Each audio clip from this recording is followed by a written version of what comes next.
अस्सलाम वालेकुम dear students, उम्मीद करता हूँ आप खैरियत से हैं। खुश आमदीद कहता हूँ आपको लेसन नंबर 6 में learn English in Urdu tutorials के।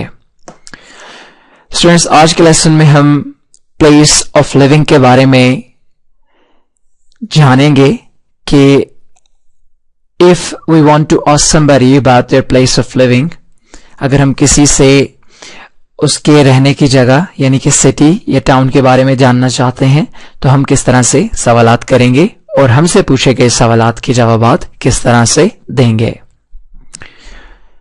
Where do you live? आप कहां रहते हैं?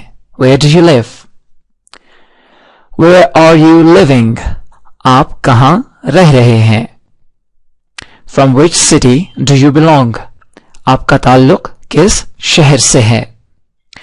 आप देख सकते हैं कि पहले दो सवालात का मानी एक ही है लेकिन पूछने का अंदाज डिफरेंट है। तीसरे सवाल में शहर के बारे में सवाल किया गया है कि आप किस शहर से ताल्लुक रखते हैं। अब हम देखते हैं कि इन सवालात के जवाबात कैसे दिए जाते हैं।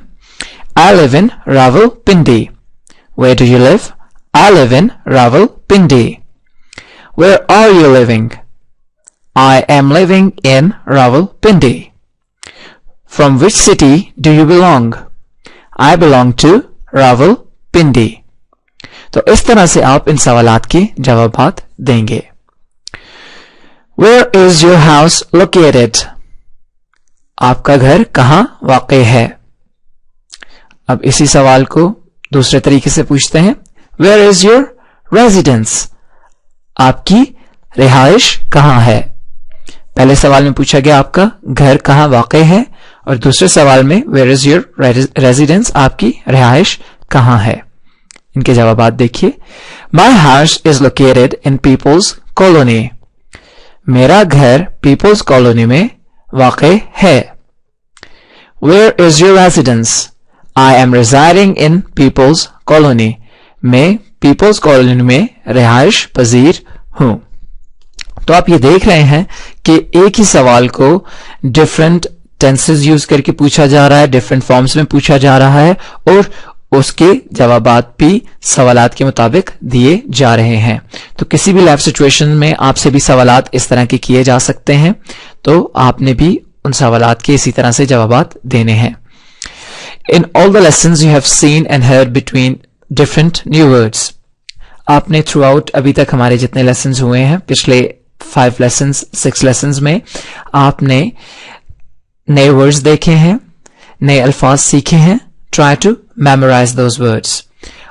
इन अल्फाज को जहन नशीन करने की कोशिश कीजिए, इन अल्फाज को याद रखने की कोशिश कीजिए ताकि अगर आप किसी भी सिचुएशन में हो जहां पे आपको वर्ड्स की जरूरत पड़े तो आप इन वर्ड्स को रिकलेक्ट करके अपने सेंटेंसेस में यूज कर सकें।